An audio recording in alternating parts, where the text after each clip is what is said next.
El Señor esté con ustedes. Y con tu espíritu. Lectura del Santo Evangelio según San Marcos. Gloria a ti, Señor.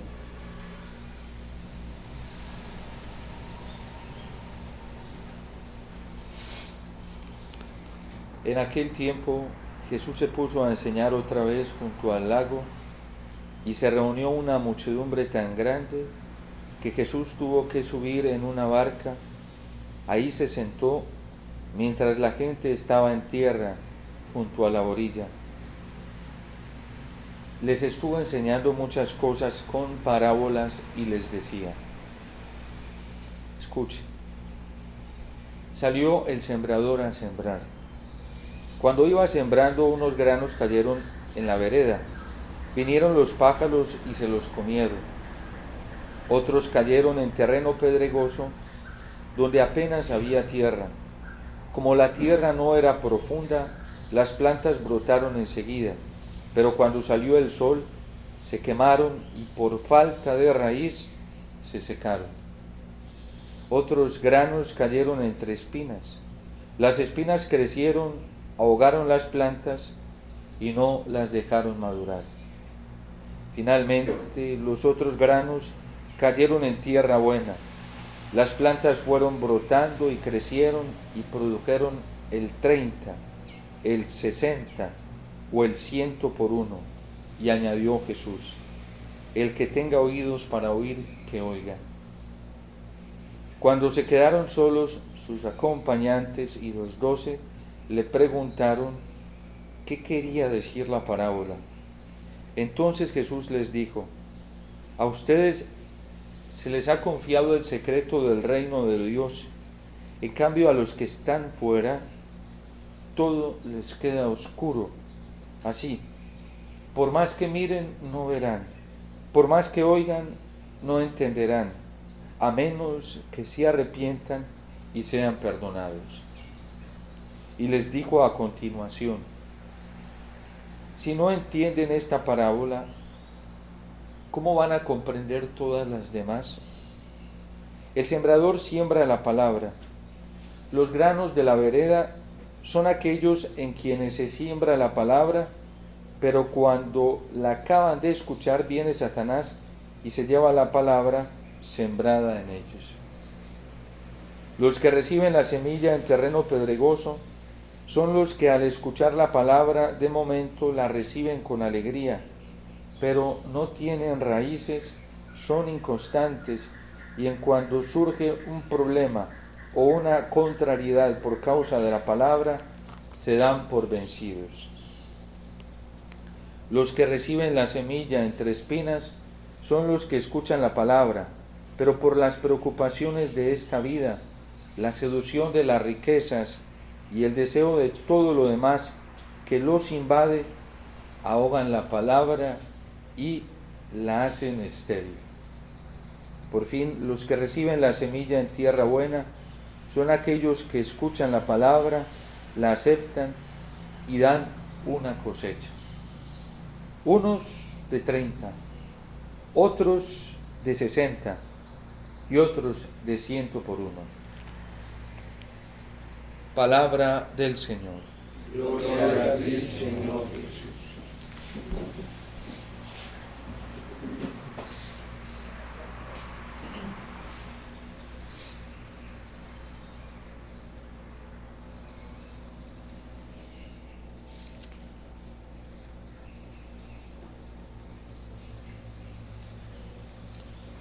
Parecen 3 tipos de terreno, pero podríamos decir que esta parábola también nos presenta 4 tipos de personas. 4 terrenos, 5 tipos de personas. Está el terreno que es el camino, está el terreno que es pedregoso, está el de abrojos, el tierra buena, pero también nos dice San Marcos que hay unos que están fuera, que ya están cerrados para recibir la semilla. Es muy duro pensarlo, pero es una realidad. De hecho, fue el dolor más grande para Cristo. Estos que no escuchaban, que no aceptaban desde el primer momento un rechazo total a la semilla de la palabra, y eran los más doctos en la ley, eran los más conocedores de la fe judía, eran los predicadores que hacían proselitismo religioso de aquel momento. Y estos ya se habían cerrado a escuchar porque la semilla fue Cristo mismo. Y no la aceptaron desde el primer momento, no lo quisieron acoger, al contrario, buscaron la manera de cómo deshacerse de él, de cómo entorpecer el camino de esta semilla que quería fecundar los corazones. Y uno se podrá preguntar si a estas alturas de la vida también hay ese tipo de fariseísmo, también hay ese tipo de tendencia escribana de aquel momento, de los que conocen tanto, que al conocer tanto se termina rechazando. Sí. La vanidad es muy perversa, porque cuando uno se forma y estudia, y sobre todo en el campo religioso, para crecer en vanidad, para ser notorio, para ser popular, para ser famoso, ya se la tiró. Y eso el diablo dice: qué rico, este terreno es muy bueno para mí, a este lo voy a dejar que avance, que crezca, que conozca, que llegue a conocimientos grandísimos en ese ámbito, porque este me va a servir de instrumento. Y es mejor tenerlo dentro que tenerlo fuera. Y por mucho que oigan, por mucho que escuchen, por mucho que vean, no entenderán. Y por mucho que oigan, no oirán. Es una realidad que también es un tipo de personas que nos presenta hoy San Mateo. Luego viene los del camino. Dejan caer la semilla en ellos, pero Satanás inmediatamente se la roba, con mucha facilidad. Porque es verdad que hay disposición para que la semilla sea tirada, pero no hay disposición para seguir las exigencias de la semilla y dejar que la semilla permanezca mucho tiempo. Porque se sabe, y lo saben algunos, que es verdad que seguir al Señor implica unas exigencias. Y entonces algunos dicen: yo sé que eso me implica esto, dejar este pecado, entonces yo mejor dejo que el diablo se robe esa semilla, que se la lleve. Yo ahorita no estoy preparado para eso. Yo ahorita no estoy preparado para dejar estas situaciones que implica seguir al Señor. Y hay gente así. Hay gente que prefiere no ir a misa, que prefiere no involucrarse en ciertas tendencias evangelizadoras, porque sabe lo que eso le implica. Está ya en una vida de pecado, está en una vida de confort mundana, está en una vida de maldad, que prefiere dejar que Satanás se robe esa semilla. Y porque el pecado implica eso. El pecado implica una apertura libre al demonio. Y seguir en el pecado significa seguir en paz con el demonio, hacer un pacto con él, para que él no me moleste y yo tampoco lo molesto, porque yo sé que si dejo el pecado y asumo las exigencias de lo que implica la semilla, pues el diablo me va a hacer la vida imposible. Y hay muchos que saben esto, y que más bien para evitarse problemas, pues de una vez dicen: no, yo no asumo esas exigencias de la semilla. Yo sé que la semilla es buena, yo sé que produce esto, pero también sé que implica esto. Y el diablo viene y se roba esa semilla, y el diablo sigue en su campo muy campantemente y de manera libre. Los caídos entre piedras. Claramente lo dice el Señor al explicar esta parábola, que tienen muy poca tierra. Es decir, que las intenciones de seguir al Señor con toda la radicalidad, las exigencias que implica la palabra, son mínimas. Sí las hay, pero son muy mínimas. Es decir, un seguimiento condicionado. San Ignacio de Loyola lo trae precisamente en los 3 binarios. Este quiere poner los medios, pero no los va a poner. No los va a poner, porque también ve la implicación de la exigencia y dice: yo hasta allá no me meto, porque es que me van a venir tribulaciones y me van a venir pruebas, y yo mejor prefiero deslizarme haciendo pactos, ¿sí? Haciendo pactos para que esto no me traiga ciertas implicaciones. Y a causa, estos sucumben por falta de constancia, ¿sí? A causa de la palabra. En la vida cristiana nos puede pasar eso. Nosotros sabemos que hay cosas mal en ambientes donde estamos y preferimos quedarnos calladitos. Y no solamente calladitos, sino que preferimos hacernos como los de la oreja mocha y que allí no se den cuenta que yo soy así. Entonces, por ejemplo, nosotros los sacerdotes, aquí me pongo el clériman, allí no me lo pongo, allí voy de sotana, allí en este ambiente, en este otro no, porque eso me implica cosas. Allí me pongo una insignia del Señor, una camiseta del Señor, me pongo una medalla, un rosario, aquí no me lo pongo. Para evitar, porque eso trae tribulaciones y trae situaciones por causa de la palabra. Tribulaciones y me trae pruebas, entonces para evitar eso, no. Es lo que dentro de la iglesia el Papa Benedicto XVI llamaba el falso ecumenismo. Ir a dialogar sin identidad, no. Pues para que un judío no se sienta, para que un pentecostal no se sienta afectado, pues que no me vea una medalla de la Virgen, ¿sí? Que no me vea un Cristo, me lo va a guardar bien dentro. Pero es un falso ecumenismo, falsísimo. Viene un pentecostal, un evangélico, guardemos todas las imágenes de la Virgen, que no las vean, sentémonos a tomar tinto y café con él, ¿sí? Y muchas otras cosas que nosotros los cristianos hacemos por falta de identidad. Yo sí rezo el rosario, a mí me encanta amar a la Virgen, pero cuando estamos con otras personas que no se dé cuenta de eso, porque hay que ganarlos, ¿sí? Hay que entrar con lo de ellos para salir con lo nuestro. Y resulta que para entrar con lo de ellos y salir con lo nuestro, terminamos saliendo con lo de ellos. Y por eso Benedicto XVI decía, sin identidad no existe el diálogo. ¿Sí? Llega, se encuentra un médico con un arquitecto y le dice el arquitecto al médico, ¿y usted qué estudió? Y dice el médico, dice, la arquitectura y la medicina son muy diferentes. Para que él no se vaya a sentir mal conmigo que soy médico, le voy a decir que yo no estudié medicina, ¿sí? Pero los mundanos, en el mundo secular no hay problema de eso. Yo soy médico y estudié en tal y tal universidad, yo estudié en tal y... Ese problema existe en la ambigüedad de nosotros los cristianos, porque sin identidad esta semilla es quemada por el calor. El sol la quema fácilmente por falta de profundidad. O nosotros somos o no somos.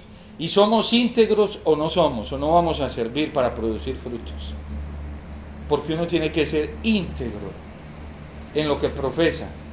Y tiene que ser, el octavo mandamiento explicado por el catecismo, habla precisamente de esa franqueza. Uno tiene que ser franco en su identidad, ¿sí? Uno acaso hace las cosas, uno no se pone una vestimenta, un signo religioso, habla de Cristo, de lo que piensa de Cristo para ofender a nadie. Siempre hablamos para bien. Que haya gente que se sienta ofendida, eso ya no depende de nosotros. Eso no depende de nosotros. Eso es como nos puede pasar una tentación constante a nosotros los predicadores y los sacerdotes. En las redes sociales, como estos términos crean ciertas cosas y a causa de la exigencia de la palabra, hablar de estos lenguajes en internet, mejor no los utilicemos, porque si los utilizamos, yo pienso esto, pero no los utilicemos, porque es que ahí tengo un campo de evangelización muy grande, ¿sí? Y entro con lo de ellos para salir con lo mío, resulta que en el fondo terminan atrapados ahí.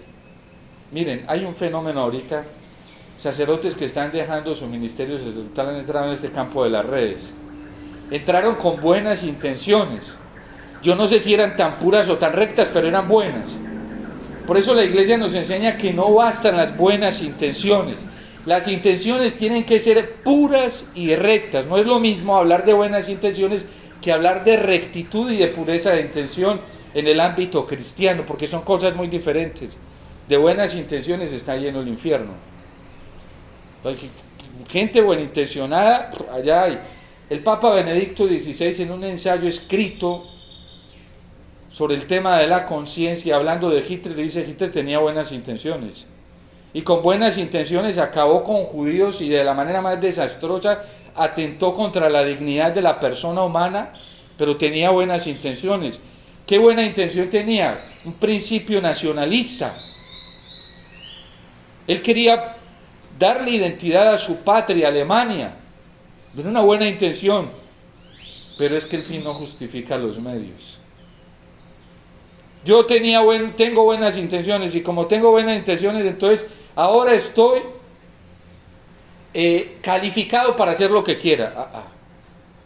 En la moral, por eso la moral católica es tan exigente, porque San Juan Pablo II lo ratificó en la Veritatis Splendor, ya lo había dicho el Catecismo, y lo ratificó de una manera más clara.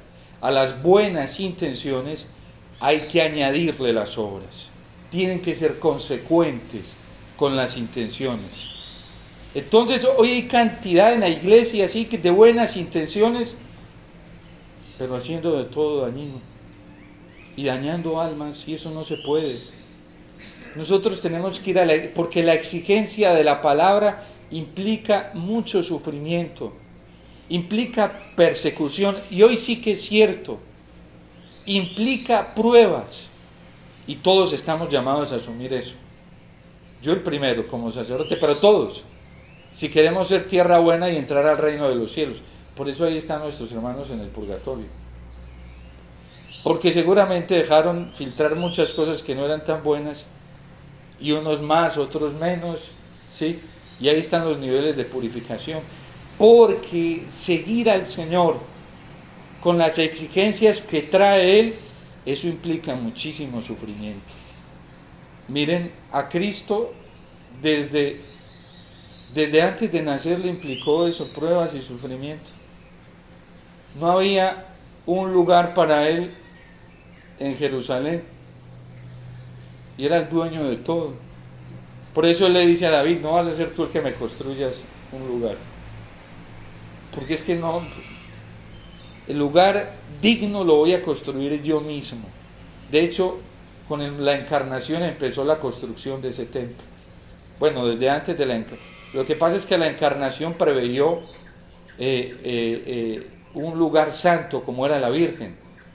Por eso nosotros tenemos el dogma de la Inmaculada Concepción. Dios había empezado a edificarse su propia morada, y por eso dice San Luis María Griñón de Montfort en el tratado que Dios pensó un mundo para el hombre y lo llamó paraíso. Lo creó y lo llamó paraíso. Dios pensó un mundo para el hombre glorificado, ¿sí?, cuando ya moría en gracia, y lo llamó cielo. Y pensó un mundo para sí mismo y lo llamó María, porque fue la primera imagen de esa iglesia santa, bella y hermosa que Dios se creó al concebirla sin pecado original. La salvó antes de tiempo, la Virgen fue redimida, fue salvada. Cristo, de una manera misteriosa, la redimió y la salvó. Fue la primera salvada y redimida por Cristo. Eso nos lo enseña el Concilio Vaticano II en la Lumen Gentium. Porque a la Virgen todo lo que hace el Padre lo hace en el Hijo y por el Hijo, hasta la predestinación de la Virgen. Bueno, se crea esa morada desde la misma encarnación, y de hecho la iglesia, lo más hermoso de la iglesia es que la iglesia es un misterio místico, espiritual. No es lo institucional y lo legal que hoy nos quieren meter dentro. Eso es un efecto secundario que brota de una iglesia que es espiritual.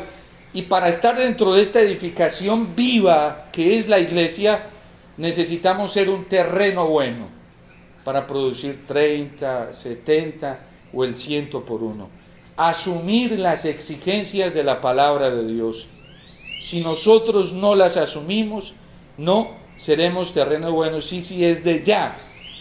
No nos definimos y determinamos por el Señor: Señor, lo voy a apostar todo por ti, cueste lo que cueste, pase lo que pase, asumiendo los riesgos que implica seguir esa palabra. Si desde ya no purificamos nuestra intención, podemos quedarnos en esos terrenos, y al fin de cuentas ¿qué va a pasar con esa semilla? Va a terminar siendo quemada por el sol. ¿Por qué? Porque cuando uno se le acobarda a las presiones actuales, ¿saben qué hacen las presiones con uno? Se la montan.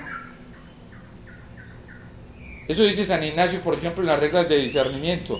Si uno no se le para con firmeza al demonio, el demonio se la monta. Y pone el ejemplo de los esposos. Dice, una esposa que quiere lograr algo con su esposo, entonces comienza de manera seductora, ¿sí?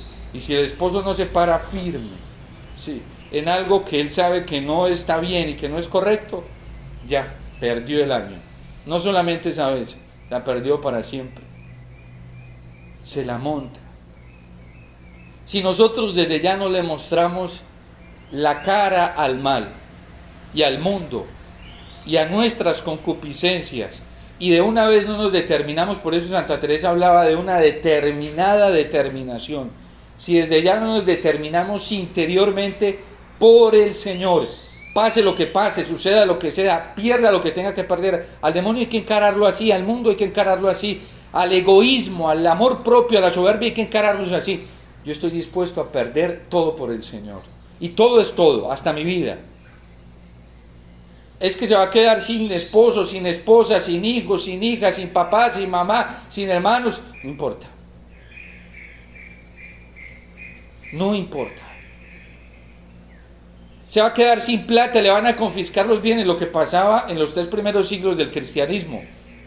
Por eso fue una época tan fecunda, porque la persecución religiosa se convirtió en una persecución política. ¿Saben qué hacían los políticos? Aquí en Colombia la gente le prestó más miedo a la amenaza del marxismo y de la izquierda que a la promesa del bien que Dios hacía.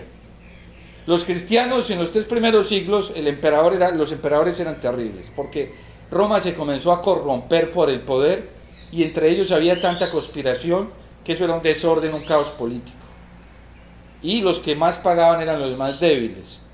Y entonces a los cristianos les confiscaban los bienes, les perseguían a los familiares, los amenazaban, los mataban, les quitaban toda la posibilidad, les expropiaban. Y entre más hacían eso con los cristianos más felices. Y el imperio ya no sabía cómo más perseguirlos. El culmen de esa persecución fue en el siglo III, entrando el IV con Diocleciano, que ya decreta una persecución oficial y universal, porque las persecuciones eran locales. Solamente algunos procuradores, en fin, pero nunca había sido de tipo universal. En el siglo III, entrando al IV, por decreto. Vamos a ver si ahora sí los acabamos. Al contrario, los cristianos mostraron rostro y cara y dijeron, lo que sea, los vamos a matar. Pero ya no los vamos a matar de cualquier manera, los vamos a martirizar. Y miren cómo los vamos a matar. Amarraban a un cristiano de un caballo, de un potro que no estaba domado, le amarraban de los pies y le pegaban a ese potro para que saliera corriendo con él. Mire que así los vamos a matar a todos. Y decíamos, cristianos, no importa, mátanos, porque por él lo damos todo. Este es un tiempo de determinarnos por el Señor, perdamos lo que perdamos. A todos los bautizados. Miren lo que está pasando hoy en la iglesia. Hay sacerdotes que les quitan el ejercicio del ministerio y dicen, pues no importa. Hay los obispos que les quitan su diócesis por definirse por el Señor, no importa. Los vamos a quitar de estos puestos, no importa. En cambio hay sacerdotes, decía el Papa Francisco en algún momento, hizo una denuncia muy fuerte, y decía que en la iglesia muchos de nosotros en la jerarquía estábamos afectados por una tentación que era la tentación del carrerismo, y que convertíamos nuestra vocación sacerdotal en un carrerismo de profesión, para que me pongan en este puesto, para que me pongan de formador en esto, de superior en esto, para que me pongan de obispo, para que me pongan en esta oficina, para que me lleven a la Santa Sede, para que me pongan a trabajar, un carrerismo. Todo lo que se trajo encima el Papa Francisco cuando denunció esto públicamente. Sacerdotes, es que nos está tirando muy duro, es que... Pero es la verdad, sí. El Papa Francisco desde que entró asumió unos riesgos porque no se quedó callado. Y a Benedicto XVI ni qué decir todo lo que le tocó. Cuando hay competencias por el poder, cuando el poder más grande que nosotros podemos tener se encuentra en la humillación, se encuentra en la persecución, se encuentra en la tribulación porque es la asistencia, la promesa de la asistencia perpetua del Señor, como dice hoy el Salmo 88. Hice una promesa, una alianza con David, mi siervo, de no faltar a mi palabra, de asistirlo siempre. A nosotros no nos puede dar miedo si nos expulsan, si nos excomulgan, si nos sacan, por ser fieles al Señor. El Evangelio nos trae testimonios impresionantes. Por ejemplo, en el Evangelio de San Juan, Cristo sana a un hombre que tenía una ceguera de nacimiento. Y todos al acecho a ver si lo sanaba, y él ante todos fue y lo sanó. Cristo asumía los riesgos. En la misma sinagoga, los jefes religiosos, a ver si curaba a un paralítico, y párate ahí en el centro. A Cristo no lo detuvo nada cuando de hacer la voluntad del Padre se trataba, de ser fiel a la palabra del Señor. Y a nosotros los cristianos nos puede ganar el miedo a que nos destrocen en esta tierra. Mejor, entre más rápido nos destrocen, más rápido nos mandan al corazón del Señor, a la providencia del Señor, a la providencia de su poder. No nos puede dar miedo, pase lo que pase, suceda lo que suceda, venga lo que venga. Por el Señor tenemos que arriesgarlo todo. Es cierto que van a venir pruebas, tribulaciones, es cierto que van a venir críticas, que van a venir calumnias, que vengan. A nosotros lo que nos debe interesar es tener pura nuestra intención para seguir al Señor. Por eso en la Veritatis Splendor San Juan Pablo II advirtió, dijo, aceptar las exigencias morales de la Iglesia, esto implica mucha pérdida en este mundo. Porque él lo denunció, dijo que la Iglesia ya estaba filtrada en facultades de teología católicas y en casas de formaciones sacerdotales por una teología que es acomodada, que habla de las circunstancias, el famoso circunstancialismo. Es que por las circunstancias nos toca orar así. No, Señor, así no es la moral de la Iglesia. Es que las circunstancias, no, si te toca perder la vida la pierdes, pero no rebajes ni media. Es que en Colombia se van a perder más vidas si entra el marxismo. Aceptemos el aborto en algunas circunstancias. Esa no es la moral católica. Y todos los que piensan así no son católicos, ya no hacen parte espiritualmente de esta iglesia, de la esposa de Cristo. Es que aceptemos el matrimonio igualitario en estas circunstancias para que no se nos meta, porque es que se pierden más vidas. Falso, ese pensamiento no es ni evangélico, ni cristiano, ni católico. Y mucho menos tiene que ver con los principios del derecho natural. Falso. Dígalo quien lo diga, piénselo quien lo piense. Es que me lo dijo este sacerdote que es muy santico. Pues tiene apariencia de santico, pero si no está de acuerdo con la voluntad del Señor, eso no tiene nada que ver con la santidad. Es que me lo dijo este que sabe más de teología, porque se ha hecho doctorados, maestrías. Se lo puede decir todo el que tenga todos los títulos del mundo, pero si no piensa como Cristo piensa y actúa de acuerdo a la voluntad de Dios y promueve la voluntad de Dios, no es este tipo de terreno que produce 30, 70 y 100 por uno. Por eso los santos son más efectivos cuando mueren que cuando están aquí en la tierra. De hecho, Santa Laura Montoya vio eso. Cuando vio eso se llenó de emoción y de alegría. No me importa que me persigan acá y que me desacrediten, porque cuando yo llegue al cielo allá sí voy a trabajar por mis indígenas. Todos los santos, Santa Teresita cuando vio esto dijo, uy, yo desde el cielo voy a lograr atraer más almas, sí, que acá en la tierra. No, pues aquí que me vuelvan nada, no importa, porque seré más efectiva y pasaré derramando una lluvia de rosas desde el cielo. Los santos son más efectivos ahora que están en el cielo que cuando estaban aquí en la tierra. Y hacen más bulla desde el cielo porque Dios es fiel. Dios dijo que les iba a entregar muchas naciones. Uno se pone a ver el santuario del Padre Pío. Gente de muchas naciones del mundo. Y yo cuando fui al santuario del Padre Pío, había gente de todas las nacionalidades y esa cantidad de banderas ahí, y decía, wow, el Señor es fiel, le prometió al Padre Pío. Cuando estaba aquí en San Giovanni, un grupito chiquitico, 2.000, 3.000, 5.000, 6.000, ahora son naciones enteras que se ponen al amparo del Padre Pío, y como ya está en el cielo, pues él puede hacer, a día Dios le entregó una despensa mucho más grande, ¿sí? Puede hacer favores a más plenitud, ¿sí? Allá no tiene límites. Va y le dice a Jesús, Jesús, vea, y Jesús son del Padre, Padre, como el Padre Pío fue fiel a lo que yo le pedí, hay que hacer lo que le está pidiendo, ¿verdad? Los santos hacen, y por eso nuestro afán es estar en el cielo. Si nosotros queremos hacerle un bien a nuestra iglesia, bien grande, no importa que tengamos que perder lo que sea en esta tierra, con tal de llegar al cielo. En el cielo tendremos la posibilidad de ayudar más las almas. Además, porque cuando la gente ve los... Yo conocí a un señor ateo, estaba celebrando una Eucaristía, y a mí me impresionó porque al inicio de la Eucaristía él me pidió permiso para leer, antes de empezar la Eucaristía, de leer un poema que había escrito sobre la Eucaristía. Yo, este hombre, ¿de dónde sacó eso tan hermoso? Y al final de la Eucaristía no me aguanté y me acerqué a preguntarle, y cogió a las risas, y me dijo, Padre, le voy a decir una cosa antes de responderle de dónde saqué eso. Nunca deje de celebrar la Eucaristía como la celebra. Ame mucho la Eucaristía.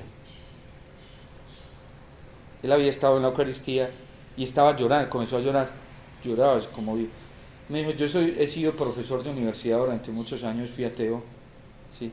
Y me dice, yo conocí a su superiora, que yo le di clase a ella, y me dijo, yo fui ateo, estaba la esposa ahí, a las risas mientras él iba contando. Fui ateo y entre más estudiaba, más me radicalizaba en lo que pensaba. Yo he dado formación filosófica a mucha gente dentro de la iglesia, y él nunca logró ver la trascendencia de la Eucaristía. Y un día tuvo un sueño con un niño, y el niño le sonreía y le comenzó a hablar de la Eucaristía en el sueño. Y él en el sueño le ardía el corazón cuando le hablaba de la Eucaristía, y fueron palabras muy sencillas. Y entonces en el sueño le pregunta al niño, porque le habla, dice, y el niño le decía que él había muerto por la Eucaristía. Y le dice, ¿y tú quién eres? Y antes de responderle quién eres, le dijo, algunos dicen que yo tengo 12 años, en realidad cuando yo morí por la Eucaristía tenía 8. Y dice, ¿cómo te llamas? Él no sabía nada de santo. Dice, me llamo Tarcisio. Y ahí terminó el sueño. Cuando él se despierta con una cosa muy grande en el corazón y un anhelo de saber quién era ese niño. Cuando fue y buscó la historia de San Tarcisio, ese hombre cayó postrado ante la Eucaristía. Desde ahí no dejó de ir a misa, y lo que más ama en la iglesia es la Eucaristía. Y a él no le importan los antitestimonios. Dice, yo tengo la Eucaristía. Y me decía, Padre, cuando yo terminé de celebrar, me dijo, antes de responder, me dijo, nunca, me decía con lágrimas en sus ojos, no deje de amar la Eucaristía, ame la Eucaristía, ámela. Y me regaló una estampita de San Tarcisio que yo la conservo, ¿sí? Me dijo, y pídale mucho a él, porque por la Eucaristía tenemos que arriesgar lo que sea. Hoy, lamentablemente, en nuestra iglesia hay cosas más importantes. Hay gente que le parece más importante serle fiel a otra, serle fiel a una institución, serle fiel a un grupo, serle fiel a alguien. Yo tengo una herencia muy grande de mi director espiritual, porque él me ha enseñado que por encima de él, y es un hombre que me ha acompañado durante 18 años, por encima de él, y hace poco me lo dijo, yo pensé que me estaba dando ya su testamento, por encima de mí, lo que yo te diga está Jesucristo. Y Él es el tesoro, y me decía, y todo te debe importar un comino por causa de Cristo. Fue tan impactante que se quitó la jofaina y me dijo, confiesa. Un hombre de 91 años, yo me quedé así como... Y al final me dice, ¿cuál es la penitencia que me vas a colocar? Y entonces yo quedé así como un hombre viviendo una virtud, una santidad de estos, y se me vino la palabra de San Pablo, a causa de él nada tiene valor para mí, porque él me había acabado de decir y le iba a retornar lo mismo, ¿sí? Y se emocionó tanto cuando le dije, le dijimos, Señor, vea, esta frase se emocionó tanto que yo, escríbemela. A causa de él nada tiene valor para mí. La alegría para nosotros tiene que ser el Señor, no otra, la semilla. Este otro terreno que crece entre abrojos son los que quieren seguir al Señor, satisfaciendo las concupiscencias de la vista, de la carne y las apetencias mundanas. No, si tenemos vicios, hay que renunciar a ellos. No podemos seguir al Señor así. Es que yo todavía tengo esta debilidad, ¿y qué hacemos? Dios me entiende. Sí, te entiende, pero Dios quiere que la dejes ya. Y ya. Uy, Padre, yo me vuelvo loco si no dejo eso. No te vas a... Y si te vuelves loco por dejar eso, pues más rápido te vas para el cielo. Es por una causa justa, la palabra. Pero hay que romper radicalmente con todas las tendencias desordenadas que hay dentro de nosotros. Llámese como se llame. Si es la plata, si son las riquezas, si son las seducciones de esta vida, si son pasiones sexuales, lo que sea, afectivas, hay que romper rápidamente con eso a causa de la palabra. Pero ya no podemos seguir alimentando cosas que nos separan de Cristo. A nosotros nos están llamando a ser un terreno fecundo, el 30, el 70 y el 100 por uno, pase lo que pase. Porque lo que nos espera después de esta vida, si nos la jugamos toda por el Señor, es muy grande. Que somos imperfectos, sí, pero tampoco, ni siquiera en eso me debo detener en la promesa del Señor, que supera toda debilidad y toda imperfección. Dios me dice, es que yo sé que eres perfecto, pero ven a mí, que soy yo el que va a hacer el trabajo, pero si te quedas allá, yo no puedo hacer nada. Si te sigues contemplando allá y contemplando tu miseria, ¿yo qué puedo hacer? Pero si vienes, vete para que veas lo que yo puedo hacer con tu debilidad, porque mi gracia te basta. Y San Pablo dice, cuando descubrí eso, qué alegría. Entonces, ya todas mis imperfecciones se las dejé al Señor y me la jugué toda por Él.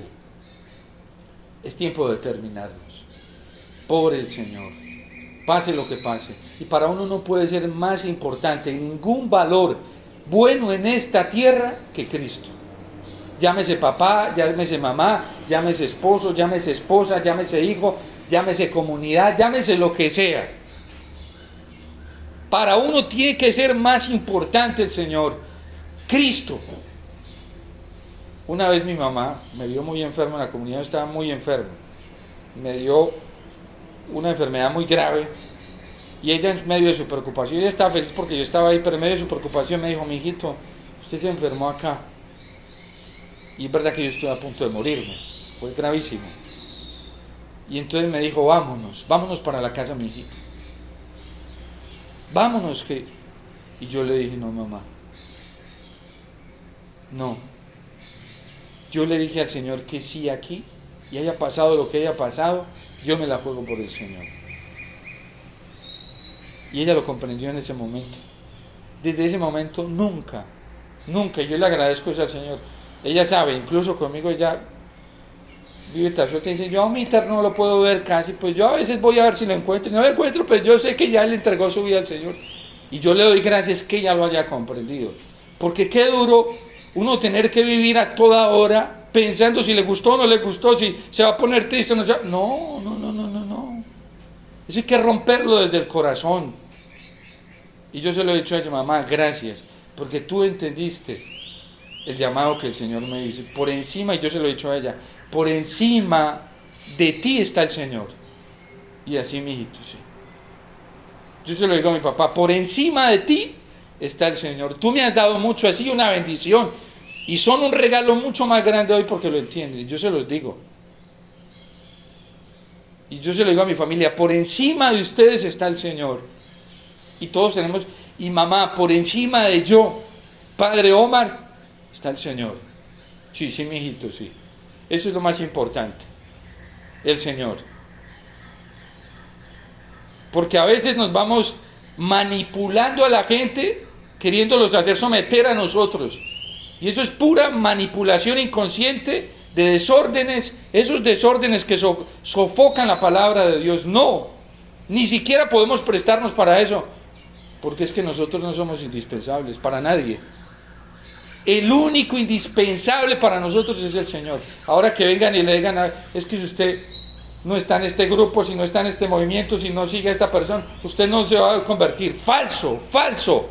Usted no se va a salvar si no mira a Cristo. Hoy hay muchas tendencias protestantes disfrazadas de catolicismo en la Iglesia Católica. Y no podemos prestarnos para eso. Jamás. Jamás, porque por encima de todo está el Señor y es el único indispensable. Nada más. Que no nos aparten de la Eucaristía. Porque eso jamás. Porque la Eucaristía es Cristo. Y nadie, el único que nos puede apartar de ella es el Señor. Nadie más. Nadie nos puede apartar, nadie, del Señor. Y si nos toca perder la vida por eso, o perder amistades, amigos, lo que sea, pues con gusto hay que hacerlo, con alegría por el Señor, como lo hacían los santos. Y entre más generosos seamos, más rápido se dará esto. Más rápido entraremos en función, ¿sí? Entrará en función. Y se pondrá más apasionante esto, más interesante, ¿sí? Entre más nos determinemos y nos radicalicemos por el Señor. Se pone emocionante para nosotros y para la iglesia y para el mundo. Cristo lo es todo para nosotros. San Pablo por eso dice, enumera la cantidad de cosas buenas que había tenido a lo largo de su vida. Judío, y había estado en la mejor escuela rabínica, un gran teólogo. Y dice, todo eso basura a causa de Cristo. Ya a causa de Él, nada tiene valor para mí. Y deseo configurarme con Él, seguirlo. Todavía me falta, pero estoy sediento, hambriento de seguirlo solamente a Él. Y se fue quedando solo, por ser tan radical. San Pablo termina muriendo solo. Los santos terminan, muchos de ellos, los más generosos, mueren solos. Cristo, por ser tan generoso con el Padre, terminó solo en un sepulcro, allá tiradito. Sí. Es que eso implica el seguimiento del Señor. No podemos convertir la vida cristiana y la vocación en una caricatura, en una falsedad poética. Por eso pidámosle al Señor que nos despierte, porque estamos en un momento bellísimo, extraordinario. Esta es la oportunidad que el Señor una vez me dijo un padre, fui a predicar un retiro y me iba a dedicar, mi padre, esta es la mejor oportunidad para ser santos o para ser mártires. Y cogió la risa y me dijo, usted verá si lo aprovechamos o no. Entonces, esta es una época estupenda y no nos dejemos llenar, porque dentro de la iglesia hay gente que se ha dejado corromper con muchos errores y falsedades, entre ellos nosotros los ministros, que a uno le han lavado, a muchos nos han lavado el cerebro con una cantidad de criterios que ni van ni vienen con el Evangelio, y vemos lo que está pasando en la iglesia, movimientos laicales dentro de la iglesia, comunidades, es que San Juan Pablo II lo dijo, sin tapujos, casas de formaciones sacerdotales, en Veritatis Splendor, en la introducción lo dice, facultades de teología católicas. Y Benedicto XVI fue mucho más atrevido. Comenzó a enumerar seminarios, lugares, países. En el libro póstumo lo dice, donde se comenzó a corromper todo esto. ¿Y cómo se comenzó a corromper todo esto? Y dice, y de ahí viene el declive de esa formación de muchos sacerdotes. Y cuando se corrompe el sacerdocio, o se corrompe una vida sacerdotal, se dañan los fieles también. Con los fieles siempre nos están mirando a nosotros. Terminan, por eso el pecado de escándalo es tan grave, ¿sí? Sobre todo por lo que nosotros mostremos, no por lo que digamos. Uno escandaliza más por lo que muestra que por lo que dice, ¿sí? Y por eso para el Señor es tan grave el pecado de escándalo. Entonces, pues es una oportunidad muy grande que el Señor nos da. Si estamos en alguno de estos terrenos, que podemos estar en uno de estos, hoy tenemos la oportunidad de ser un terreno bueno, para comenzar a producir, ojalá sea el 100. Bueno, el 100 lo produjo solamente Cristo, sí. Pero al menos hay que aspirar, él dice, Él no deja cerrar la apuesta, dice, el discípulo no está por encima del maestro. Ya le bastará al discípulo ser como el maestro, o sea que nos dejó la puerta abierta. Hay que aspirar, ¿sí? Hay que aspirar a lo grande, como Cristo, que fue generosísimo con el Padre y en la Eucaristía lo demuestra todos los días. Pues pidámosle al Espíritu Santo que nos encienda, que nos prenda ya y no nos dé miedo a arriesgarlo todo por el Señor, que nos espera una promesa de vida futura que nosotros ni siquiera nos la alcanzamos a imaginar, porque el Señor dice que se ganará el 100 por 1. Quiere decir que allá ganaremos padres, madres, hermanos, ¿sí? Para el cielo, para la vida eterna. Entonces, que el Señor nos ayude, que la Eucaristía sea para nosotros esa motivación constante y permanente para entregarlo todo por el Señor.